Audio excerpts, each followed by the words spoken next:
Bon, c'est donc que l'attaque de mon allié se poursuit. Comme on l'a déjà mentionné, cette attaque-là est véritablement vouée à l'échec. Cependant, ça va vraiment nuire à nos alliés. Ça va clouer l'Américain sur place, ici pendant quelques instants, alors que son allié va venir commencer son attaque contre mes troupes à moi. Donc, comme on peut voir, l'Autrichien a envoyé 2 unités de dragons légers pour venir aider son allié américain. Une unité de dragons légers entre en contact de mes Puckle Guns et de mes Jaeger dissimulés juste ici. Comme on peut voir, c'est vraiment, il y a une pluie de balles qui s'abat sur eux. Alors que leur dommage va être vraiment limité. À date, ils ont abattu un homme. Et sont vraiment sur le point de flancher. Et voilà, c'est terminé. Donc comme vous pouvez voir, mon allié est venu rejoindre mes rangs. Et c'est vraiment lui qui va être le responsable de la garde pendant une bonne partie de la bataille de mon flanc gauche. Comme on peut voir, juste ici, il reste une unité de Warrior Society. Ils sont encore 37 à se battre. Et juste ici, il y a une unité de 33 Medicine Men. Comme on peut voir, ici, ils sont sur le point de flancher. Et ici, ça devrait être une question de secondes, tout simplement. De mon côté maintenant, les Autrichiens avancent massivement sur le front de mon dispositif. Donc, c'est vraiment l'endroit où je suis vraiment le plus fort, où j'ai concentré la force de mes Puckle Guns. Et moi, je vais commencer à venir approcher mes infanteries de ligne pour venir colmater les brèches qu'il y a naturellement entre mes Puckle Guns et sauter sur l'opportunité dès qu'ils vont entrer dans la ligne de mire de mes hommes. Comme on peut voir ici, il y a une unité qui est sur le point de flancher, et voilà, c'est fait. Et moi, je vais ainsi passer d'unité en unité, concentrer toujours mon tir pour finalement dérouter la plus grande partie de son armée. C'est donc que de ce côté-ci, l'attaque contre l'Américain a complètement été repoussée. Comme on peut voir, il y a eu des dommages qui ont été faits. Cependant, pas des dommages catastrophiques. L'armée américaine est encore très puissante et commence déjà à se diriger vers, quelques unités du moins, à se diriger vers mon armée. Comme on peut voir juste ici, les dragons légers qui sont venus aider l'Américain sont vraiment en train de faire la jonction avec le reste de l'armée autrichienne. C'est donc quelques secondes avant qu'il s'approche trop de mon Puckle Gun que mon allié va lancer sa cavalerie contre ces unités de dragons légers juste ici.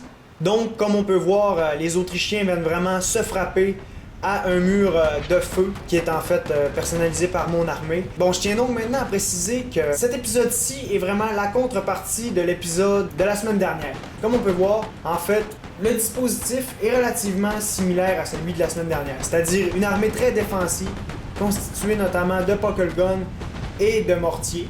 Cependant, bon, c'est sûr, je me suis davantage concentré sur ces 2 unités-ci, donc les Puckle Gun et les mortiers. Et ça, j'ai une raison pour ça. Bon, comme on a pu voir, ces unités sont très fortes pour démoraliser l'ennemi.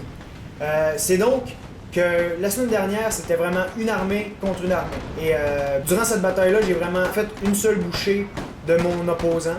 C'est donc pour cette raison qu'on a utilisé un stratagème spécial, c'est-à-dire qu'on voulait donner confiance à nos ennemis pour vraiment tester la puissance de l'armée constituée de Puckle Gun et de mortiers. Bon, on peut vraiment voir que j'ai réussi à repousser l'attaque numéro 1, l'attaque des Autrichiens.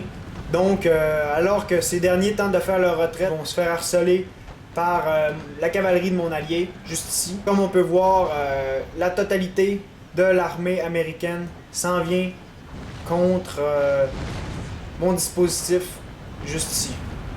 Les Autrichiens continuent leur retraite vers l'armée américaine. Et tout ça va se faire sous le feu, bien évidemment, de mes mortiers qui vont tenter de concentrer leurs tirs vers les unités les plus concentrées. Alors, juste ici, les Household cavalerie américains tentent de poursuivre mon faux général, mais cependant, ça va le coûter assez cher, puisque, bon, notamment, il n'y a pas de général ici. C'est une unité qui vaut pas grand-chose, hein, les General's Bodyguard, et qui peuvent vraiment nous aider durant une bataille.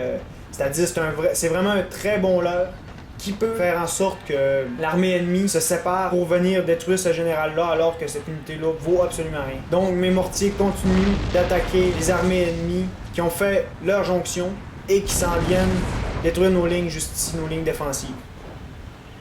C'est donc que je vais utiliser une unité d'infanterie de ligne pour faire en sorte d'attirer les armées ennemies de ce côté-ci, pour que mes Puckle Guns, juste ici, qui sont encore en pleine forme, puissent vraiment utiliser toute leur force contre ces derniers. Donc sous le feu croisé de mes Puckle Guns, une bonne partie de l'armée américaine tente de progresser et petit à petit veut tailler son chemin vers la victoire.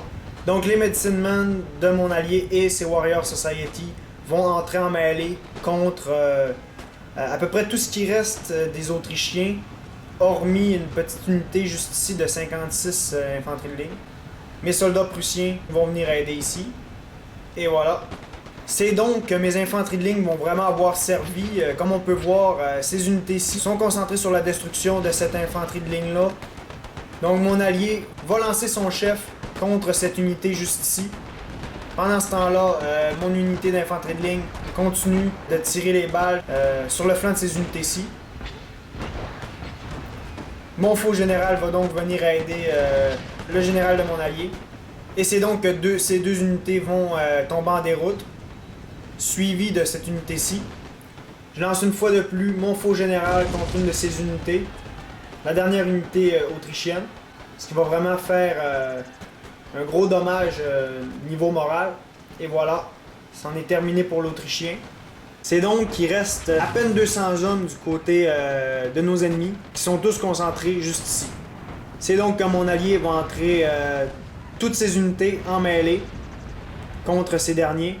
Donc ces deux unités-ci entrent en déroute et finalement celle-ci aussi. Donc comme on peut voir, moi j'ai déployé 984 unités, mon allié 1350. L'Autrichien a déployé 1740 unités et l'Américain 1047 unités, toutefois d'élite.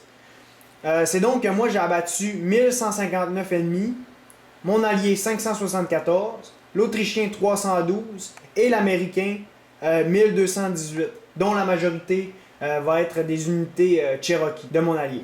C'est donc que mon allié est vraiment allé briser son corps principal contre l'armée américaine. Cependant, durant son chemin, il y avait une mission. Cette mission-là, c'était de briser la racine. Souvenons-nous, cette racine-là, c'était notamment le mortier et les 3 Puckle Guns de l'Américain. Ça, c'est vraiment une partie de lui qui faisait en sorte qu'il pouvait demeurer sur place. Donc, nous, notre stratégie, c'était vraiment de leur donner confiance en commençant mal la partie, c'est-à-dire par une attaque qui était destinée à l'échec. C'est donc ainsi que les deux armées se sont retournées ensuite contre mon dispositif ultra défensif, qui était cependant secondé par mon allié, donc qui avait le contrôle total sur mon flanc gauche. C'est donc de cette façon-là qu'on a adapté tout au long de la partie notre position, de sorte à ce que l'on puisse repousser les deux attaques majeures de nos ennemis et que nous ayons pu finalement récolter la victoire finale. Et voilà!